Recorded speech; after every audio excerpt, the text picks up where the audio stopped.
Welcome to the deep dive. Okay, today we're really digging into these files you shared. They're all about the firing of this Inglewood police officer, Brandon Beak, back in 2007. Yeah, and what's really key here, I think, is that this isn't just about one officer's discipline, this firing.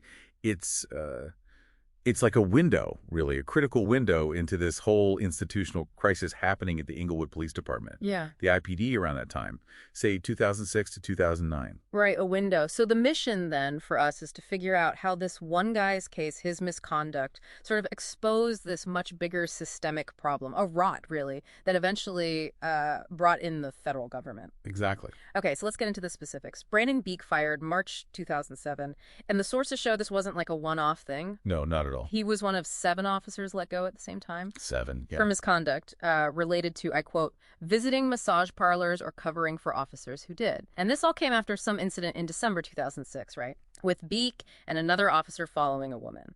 That's right. A woman they suspected of prostitution. And, firing 7 officers all at once. Yeah, I wanted to ask about that. Was that really about cleaning house, or maybe just management trying to look like they were doing something, jettisoning some low-level guys? Well, maybe a bit of column A, a bit of column B there. Yeah. But fundamentally, getting rid of 7 officers like that, it screams systemic failure. Right. It's not your typical bad apple situation.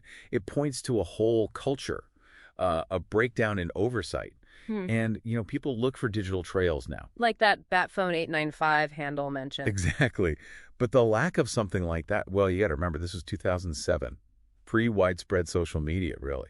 Good point. So the trail isn't digital, it's institutional. It's in the paper files, the procedures, or lack thereof. Okay, so if the supervision around Beak and his colleagues was so weak, it points to a bigger management failure. What else was falling through the cracks? Maybe more dangerous stuff? Oh, absolutely. If you pull back and look at the bigger picture, this crisis went way beyond, massage parlors. The IPD had a real reputation for excessive force. The stats in these sources are pretty stark.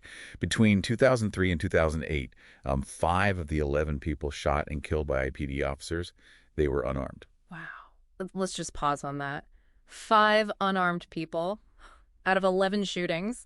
Yeah. That kind of number, it just suggests something is deeply wrong structurally, doesn't it? Way beyond just bad training.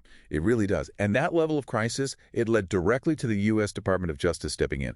They launched a full pattern and practice investigation in 2009. A federal investigation. Okay, what did they find? Well, their findings were pretty damning. One key thing they pointed out was how investigations into excessive force were, and this is their word, routinely assigned to supervisors who would actually approve the initial report on the incident. Wait, the supervisor who okayed the action investigated it? Yep.